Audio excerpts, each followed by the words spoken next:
ماہ رمضان المبارک کی آمد ہے۔ شعبان المعظم کا یہ آخری جمعہ ہے۔ اللہ تعالی ہمیں رمضان کی سانسیں عطا فرمائے۔ آگے چند باتیں عرض کرتا ہوں رمضان کی آمد سے پہلے قرآن میں رب تعالیٰ فرماتا ہے، اے محبوب آپ فرما دیں حق آ گیا اور باطل مٹ گیا، اور باطل کو تو مٹنا ہی تھا، ان الباطل کان زہوقا۔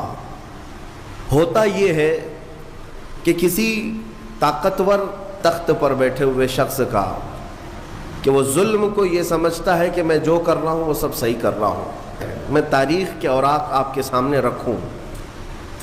فرعون جس کا یہ اعلان تھا انا ربکم الاعلی، میں تمہارا سب سے بڑا رب ہوں، اور اپنی عبادت کرواتا، اپنے سامنے لوگوں کو جھکنے پر مجبور کرتا، اس کا زمانہ ایک طویل عرصے تک چلا، یہاں تک کہ صرف اس نے ایک رات خواب میں یہ دیکھ لیا تھا کہ آسمان سے ایک تارا ٹوٹا اور اس کے محل پر گرا جس سے آگ لگ گئی۔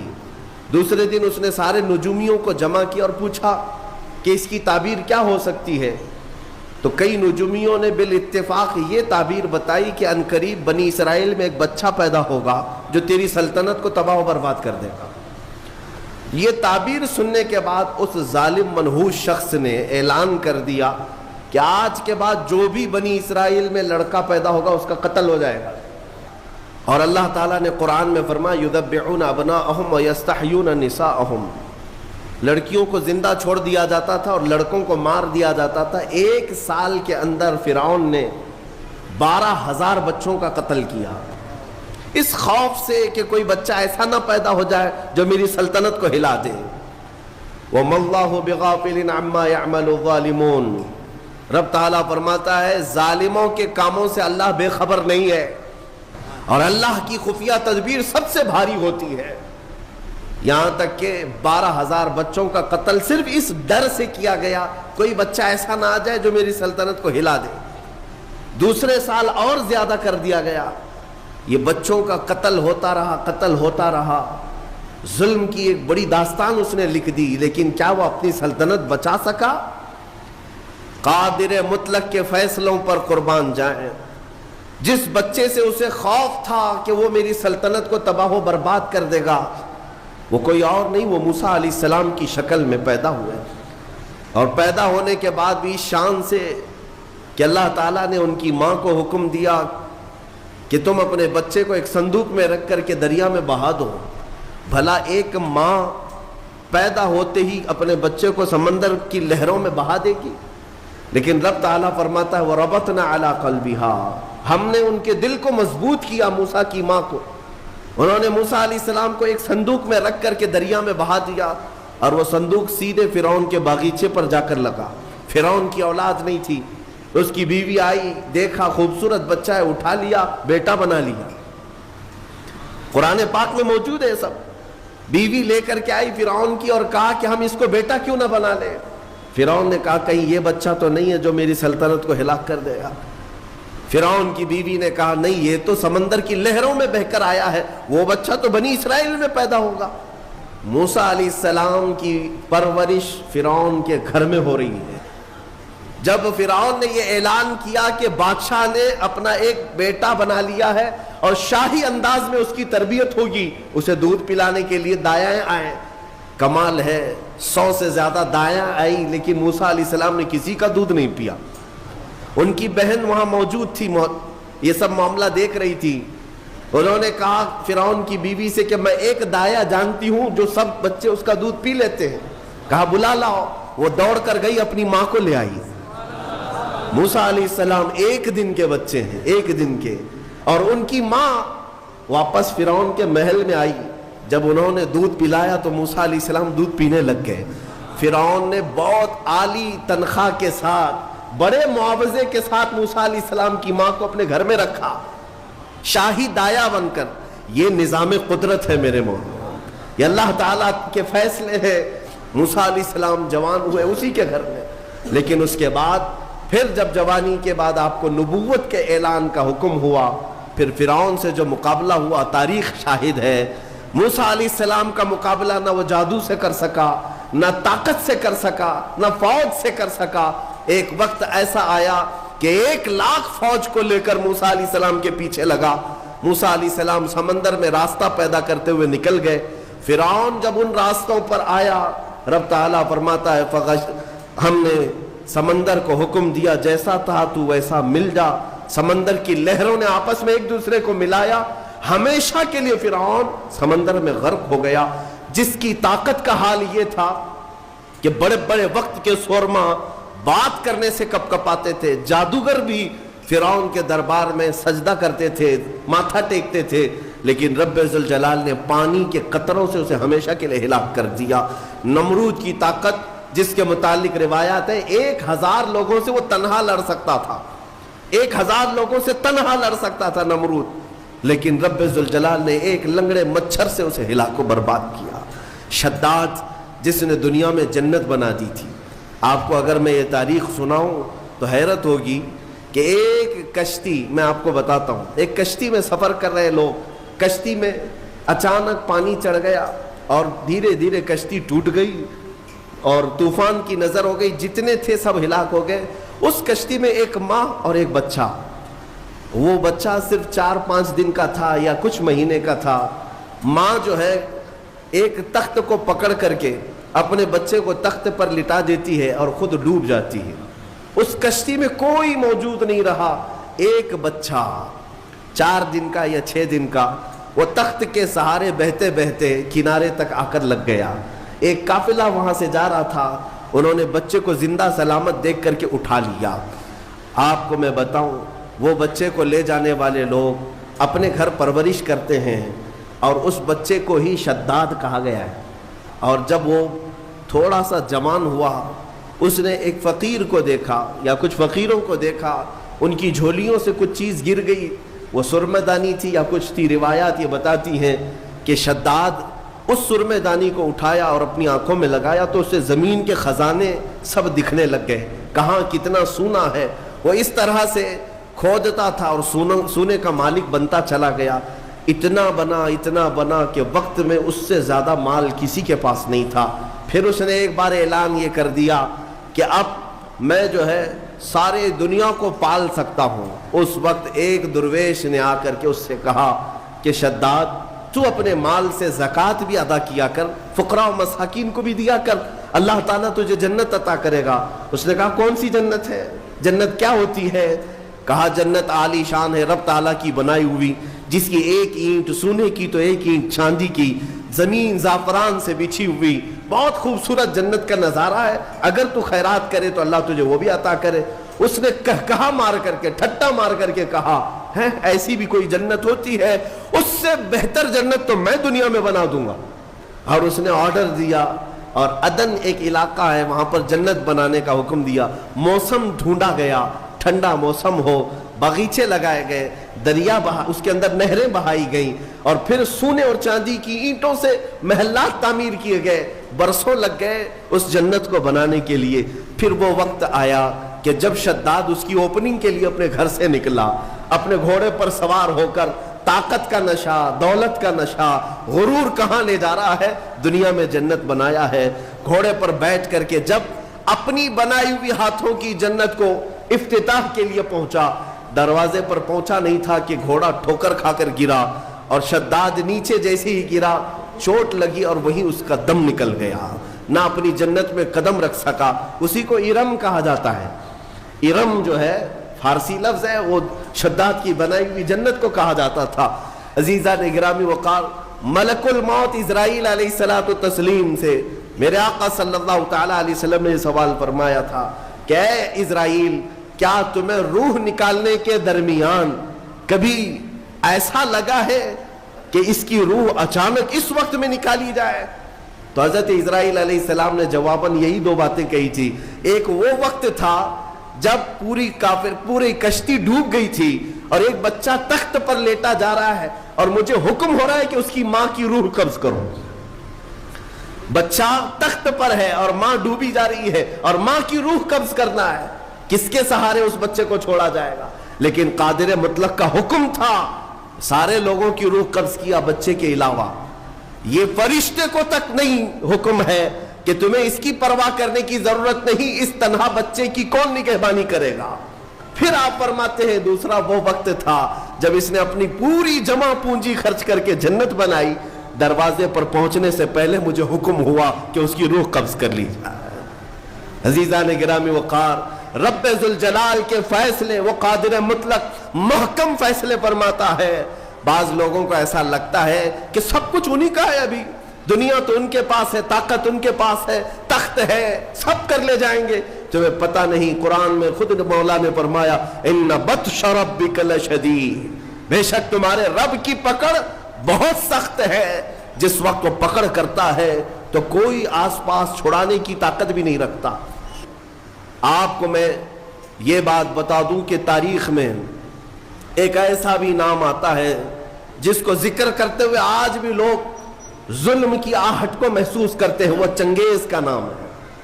ہلاکو چنگیز، یہ وہ لوگ ہیں جنہوں نے کھوپڑیوں سے مینار تعمیر کر دیے تھے۔ ہاں، انسانوں کی کھوپڑیاں ان کے لیے کوئی حیثیت نہیں رکھتی تھی، لیکن ایک وقت ایسا بھی آیا اس نے کئی علماء کو، بزرگوں کو قید کیا، قطار میں لگا دیا۔ یہ آخری وقت ہے۔ چنگیز کا دبدبہ اتنا تھا کہ وہ تقریباً آدھی دنیا کو فتح کرنے کے لیے چل پڑا تھا، آدھی دنیا، اور کوئی بادشاہ اس سے لڑائی کا سامنا نہیں کر پاتا۔ ایک وقت وہ آیا، 300 کے قریب علماء یا بزرگوں کو اس نے قید کیا، قطار میں لگایا اور جلاد کو بلایا۔ سب قطار میں، پہلی صف ہے، دوسری صف ہے، تیسری صف ہے، تو اس میں لائن سے قتل کرنے کا حکم تھا۔ تلوار اٹھاتا جلاد اور گردنیں مارتا چلا جاتا۔ وہ گھوڑے پر بیٹھے اپنے کھلونے سے کھیلتا رہتا اور جلاد کو حکم دیتا اتنی گردنیں آج اڑا دو، اتنی گردنیں اڑا دو۔ پہلی صف میں ایک بوڑھے شخص تھے، عمر دراز تھے۔ جب وہ پہلی صف کا قتل شروع ہوا تو جلدی سے دوسری صف میں آ گئے، پیچھے ہٹ کر کے دوسری صف میں کھڑے ہو گئے۔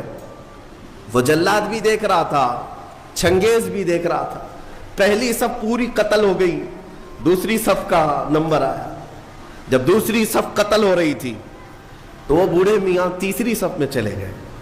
ہوتا ہے کہ جتنا بچ سکیں بچ لے، اور تدبیر کا حکم بھی ہے اللہ کی طرف سے۔ تیسری صف میں گئے تو 3 ہی تھی وہاں پر۔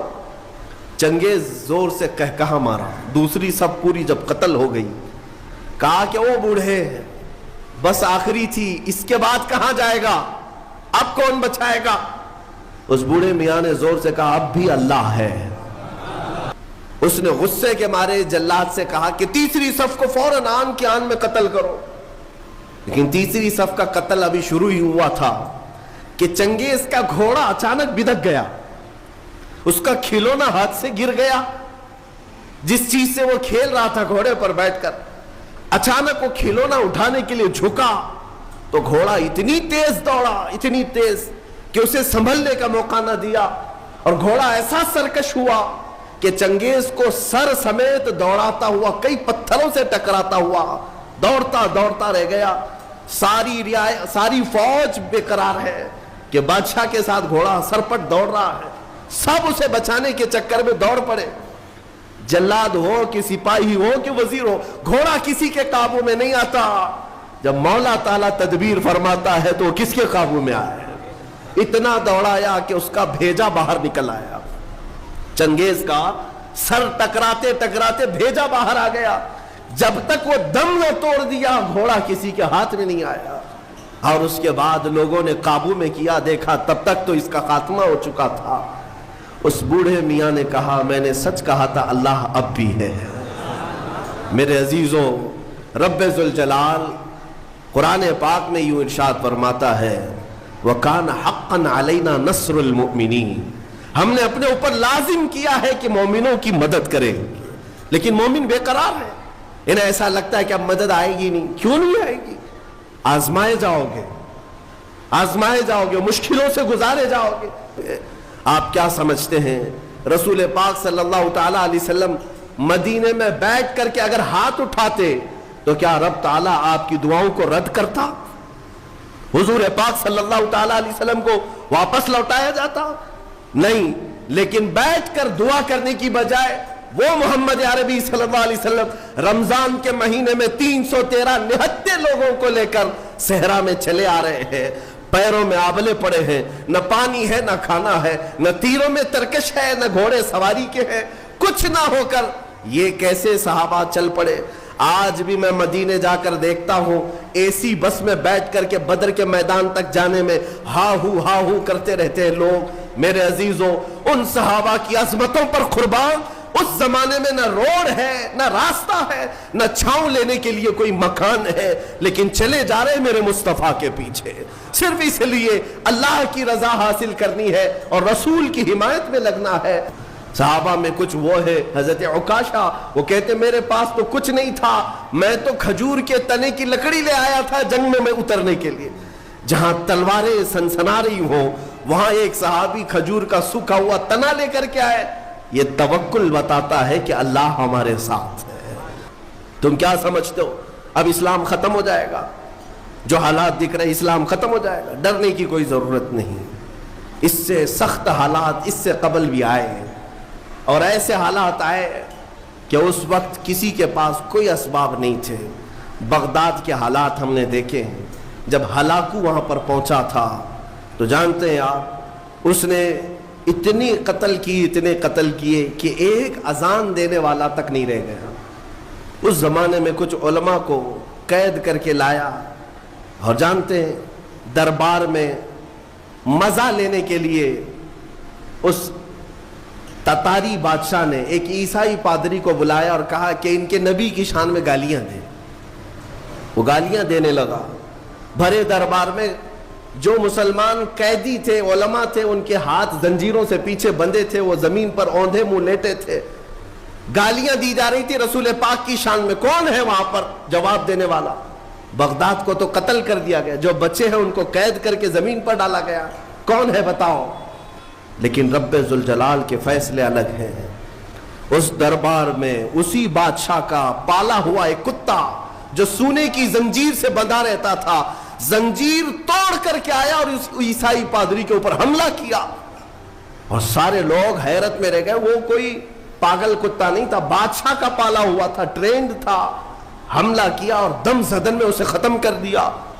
اس وقت علماء جو قید تھے، مومنین قید تھے، اللہ کا شکر بجا لاتے ہوئے ان کی زبانوں سے یہ کلمہ نکلا، اے مولا تیرے فیصلے عجیب ہیں، جب تو دین کی حفاظت اور اپنے رسول کی عزت کی حفاظت کرنے پر آئے تو کتوں کو بھی تو محافظ بنا دیا کرتا ہے۔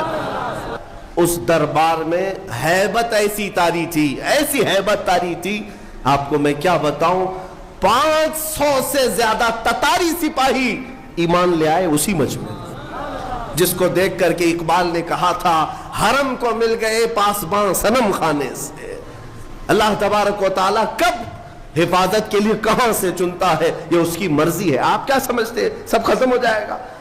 میں کہتا ہوں ساری چیزوں پر دھیرے دھیرے تم جو کرنا چاہو کر لو، لیکن اسلام کی حفاظت اللہ نے اپنے ذمہ کرم پر لیا ہے۔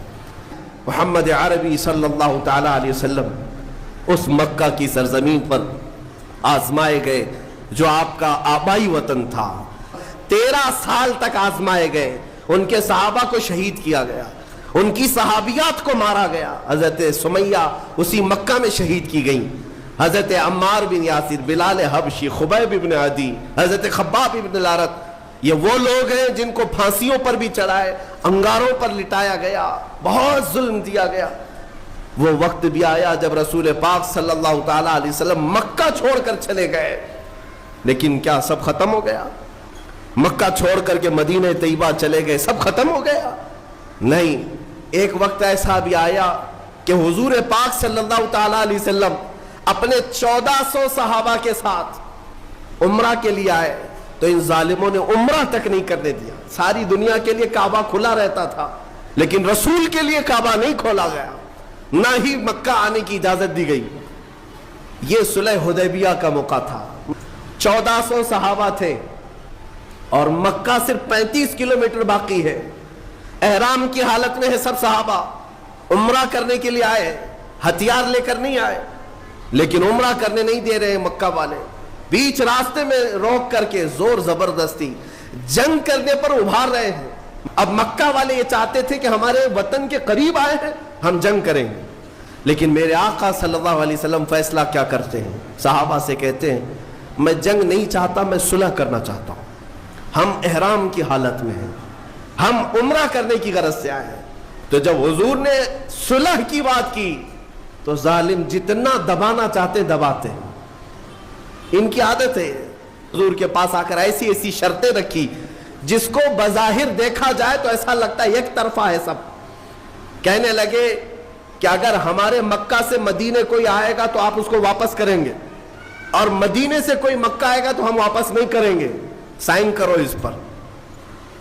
اور کئی ایسی چیزیں تھی کہ اگلے سال آپ آئیں گے بغیر ہتھیار کے آئیں گے، اور ہم جس کو پرمیشن دیں گے وہی عمرہ کرے گا۔ یہ سب چیزوں پر حضور پاک صلی اللہ علیہ وسلم سے صلح کرائی جا رہی۔ حضرت علی لکھ رہے تھے صلح نامہ، ان ظالموں نے اس بات پر بھی اعتراض کیا، محمد رسول اللہ جو لکھا ہوا تھا، حضور نے یہ لکھوایا تھا محمد رسول اللہ اور قریش کے رئیسوں کے درمیان یہ صلح ہو رہی ہے، انہوں نے کہا ہم آپ کو اللہ کا رسول نہیں مانتے، یہ لفظ ہٹا دیجئے، صلح نامے سے یہ لفظ ہٹا دیجئے۔ میرے آقا صلی اللہ علیہ وسلم نے حضرت علی سے کہا علی یہ بھی مٹا دو، لوگوں کو تو ایسا لگ رہا ہے نا دب کر صلح ہو رہی ہے، دب کر۔ حضرت علی قلم نیچے رکھ دی اور کھڑے ہو گئے، کہا یا رسول اللہ مجھ سے یہ نہیں ہو سکے گا، مجھ سے یہ نہیں ہو سکے گا کہ اللہ کے رسول کا نام میں یہاں سے مٹا دوں۔ خود رسول پاک صلی اللہ علیہ وسلم نے اپنے ہاتھوں سے مٹایا اور کہا کہ لکھو محمد ابن عبداللہ، عبداللہ کے بیٹے محمد اور قریش کے درمیان یہ صلح ہے۔ بہرحال صلح ہو گئی۔ صحابہ کی بات میں بتاؤں، حضرت عمر اس معاملے میں اتنے جلال میں تھے، ایک ایک صحابی کو پکڑتے تھے اور کہتے تھے کیا ہم حق پر نہیں ہیں؟ حضور کے پاس آئے اور کہا ہم حق پر نہیں ہیں، کیوں ان ظالموں سے، ان چوروں سے دب کر کے ہم صلح کریں؟ ہم 313 تھے ان کے چھکے اڑائے تھے، آج ہم 1400 کی تعداد میں ہیں، آپ حکم دیں ہم جنگ کریں گے۔ میرے آقا فرماتے ہیں عمر میری نگاہیں جو دیکھ رہی وہ تم نہیں دیکھ رہے، جنگ کی اجازت نہیں۔ حضرت عمر کو اس پر بھی صبر نہیں ہوا، پورے مجمع میں صحابہ کو جا جا کر کے ہلا رہے تھے۔ حضرت ابو بکر صدیق کے پاس آئے، انہیں پتا تھا حضرت ابو بکر صدیق کہیں گے تو حضور مان لیں گے۔ اس مجمع میں حضرت ابو بکر صدیق سے کہا ابو بکر دیکھو تو صحیح کیسے حالات آ گئے آج ہم پر، ان ظالموں ان کافروں کے درمیان ہم صلح کریں گے اور حضور پاک صلی اللہ علیہ وسلم کیوں ہماری بات نہیں مان رہے؟ لیکن صدیق اکبر کے ایمان کا معاملہ ہی الگ تھا، انہوں نے یہ نہیں کہا ہاں عمر تم صحیح کہہ رہے ہو، بلکہ یوں کہا الزم غرضک یا عمر، اے عمر اپنی زبان سنبھال لو، تم جس کے بارے میں بات کر رہے ہو وہ اللہ کا رسول ہے، جو کرتے ہیں وہ وحی الہی سے کرتے ہیں۔ بہرحال صلح نامہ لکھا گیا، صحابہ احرام وہی کھول دیے اور چلے گئے، سر جھکائے گئے۔ آپ کو میں بتاؤں حالت ایسی تھی، یہ پہلا موقع تھا، پہلا موقع تھا، حضور پاک صلی اللہ علیہ وسلم باہر آئے، صحابہ سے کہا اپنے اپنے بال منڈا لو، عمرہ ہوا نہیں ہے لیکن بال حلق کر لو۔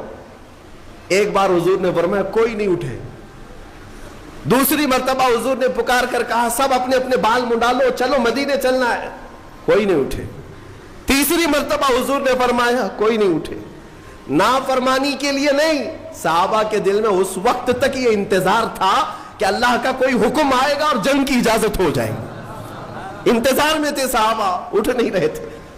حضور پاک غمگین ہو کر اپنے خیمے میں آئے، ام سلمہ حضور کی زوجہ اس وقت ساتھ میں تھی۔ حضور پاک نے فرمایا میرے صحابہ نے آج تک ایسا نہیں کیا، آج میں نے 3 مرتبہ پکارا کوئی اٹھنے کو تیار نہیں۔ حضرت ام سلمہ کہتی یا رسول اللہ وہ بھی آپ کی محبت میں نہیں اٹھ رہے، یہ نہیں ہے کہ نافرمانی ہے بلکہ انہیں انتظار ہے شاید کوئی اور حکم آ جائے۔ حضرت ام سلمہ نے کہا یا رسول اللہ آپ ان سے کیوں کہہ رہے ہیں کہ سر منڈا لو، سر منڈا لو؟ یا رسول اللہ آپ اپنے خیمے سے باہر نکلیں، آپ اپنا سر منڈا لیں، اپنا سر حلق کر لیں۔ حضور پاک نے ان کی بات کو تسلیم کیا اور باہر آئے، جب اپنا سر حلق کر لیا تو سارے صحابہ سمجھ گئے اب اس کے بعد کوئی حکم بدلنے والا نہیں ہے۔ واپس مدینے گئے، یہ 6 ہجری کا معاملہ تھا، 7ویں ہجری آئی، 1 سال نہیں گزرا، 1 سال نہیں گزرا، قرآن میں اللہ نے سورہ فتح جو نازل فرمائی، اللہ فرماتا ہے لقد صدق اللہ رسولہ الرؤیا بالحق لتدخلن المسجد الحرام ان شاء اللہ آمنین محلقین رؤوسکم ومقصرین لا تخافون۔ اللہ فرماتا ہے اللہ اپنے رسول کے خواب کو سچ کرے گا، ان قریب اللہ چاہے تو یہ سب کے سب مسجد حرم میں داخل ہوں گے، مسجد حرم میں امن کے ساتھ داخل ہوں گے۔ یہ آیت پہلے نازل ہوئی، 7ویں ہجری آئی، میرے آقا دوسرے سال عمرہ کے لیے نکلے، اس وقت 10,000 صحابہ ساتھ میں تھے، پچھلے سال 1400 تھے، 10,000 صحابہ ساتھ میں تھے، اور جب گئے تو مکہ کے حالات ایسے تھے کہ سب تتر بتر ہو چکے تھے، نہ کوئی ایک خاندان متحد تھا، کچھ نہیں تھا، اور حضور پاک کی شان سے آئے کہ نہ جنگ ہوئی، نہ جدال، نہ قتل و قتال، بلکہ 10,000 صحابہ شان و شوکت کے ساتھ حرم کعبہ میں داخل ہو رہے ہیں۔ صحابہ کا وہ اعجاز تھا کہ کوئی دیواریں چوم رہا ہے، کوئی زمین چوم رہا ہے، اور رب تعالیٰ کی بارگاہ میں شکر بجا لا رہے ہیں، کہتے ہیں اے مولا تیری قدرت کے فیصلے عجیب ہیں، یہ وہ زمین تھی جہاں ہمیں رسی ڈال کر کھینچا جاتا تھا، اور آج تو ہمیں حاکم بنا کر اس زمین پر لا رہا ہے۔ میرے عزیزو، ایک وقت یہ بھی تھا، ایک وقت جب ایام جہالت کے مکہ کے قیام کے درمیان، ابھی حضور ہجرت نہیں کیے تھے، ایک دن حضور آئے تھے خانہ کعبہ میں جانے کے لیے، اس وقت وہ چابی عثمان بن شیبہ کے پاس رہتی تھی۔ عثمان بن شیبہ قریش کے ایک معزز آدمی تھے، لیکن ایمان لائے ہوئے نہیں تھے۔ حضور نے فرمایا عثمان چابی دے دو، میں کعبے کے اندر جاؤں۔ انہوں نے کہا تم ہمارا دین چھوڑ چکے ہو، تمہیں کعبے میں اندر جانے نہیں دوں گا۔ سارے بڑے لوگوں کو جانے کی اجازت تھی، میرے رسول کو نہیں۔ حضور پاک نے فرمایا عثمان ٹھیک ہے، ایک دن آئے گا یہ چابی میرے ہاتھ میں ہوگی، میں جسے چاہوں گا اسے عطا کروں گا۔ عثمان کہتے ہیں کہ ان کی بات سے مجھے ڈر بھی لگا، اور پھر سوچ بھی رہا تھا یہ اتنا بڑا جملہ کہہ رہے، آج حالت ایسی ہے ان کے ساتھ جتنے وہ سب غریب لوگ ہیں، وطن چھوٹ گیا، گھر چھوٹ گیا، ساتھی مارے گئے، سب چلے گئے، لیکن عثمان بن شیبہ کہتے ہیں 7 سال کے بعد جب حضور واپس آئے اور 10,000 صحابہ کے ساتھ واپس آئے، حرم کعبہ میں داخل ہوئے تو سب کچھ بدل چکا تھا۔ کعبے کے دروازے کے قریب جا کر میرے آقا نے پکارا عثمان بن شیبہ کہاں ہے؟ وہ آئے، ایمان لائے نہیں تھے، ابھی کافر ہی ہے، چابی لا کر میرے آقا سے کہا کہ آپ نے سچ کہا تھا 7 سال پہلے، یہ چابی آپ کے حوالے ہے۔ میرے آقا نے اپنے ہاتھوں سے چابی کو کھولا، کعبے کو اور صاف کیا، اور اس کے بعد باہر آئے، کہا میں یہ چابی اب اس کو دوں گا جس سے قیامت تک کوئی نہیں چھین سکے گا۔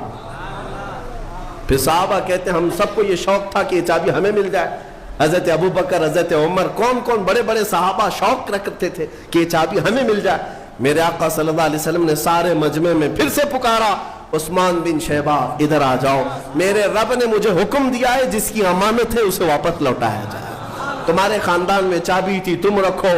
اتنی رحمت دیکھ کر کے وہ ایمان لے آئے اور میرے ساتھ رسول کے صحابہ میں داخل ہوئے، اور آج 1400 سال گزر چکے، چابی آج بھی عثمان بن شیبہ کی اولاد میں ہی ہے۔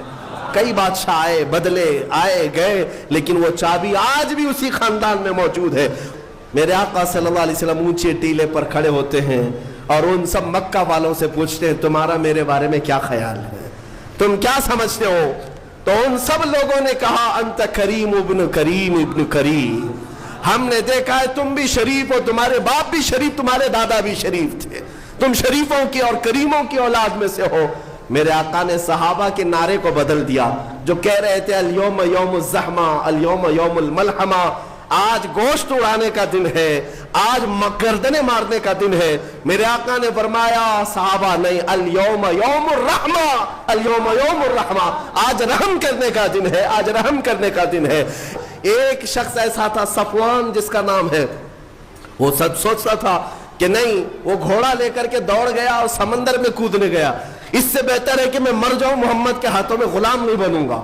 اس کا قریبی دوست عمیر بن وہب، وہ صحابی ہو چکے تھے، وہ آئے، انہوں نے دیکھا کہ صفوان میرا دوست خودکشی کرنے کے لیے چلا گیا، دوڑے دوڑے گئے اور سمجھایا کہ صفوان دے، محمد کو جیسا بتایا گیا ویسے نہیں ہے، تو آ جا، تجھے معاف بھی کریں گے اور گلے سے بھی لگائیں گے۔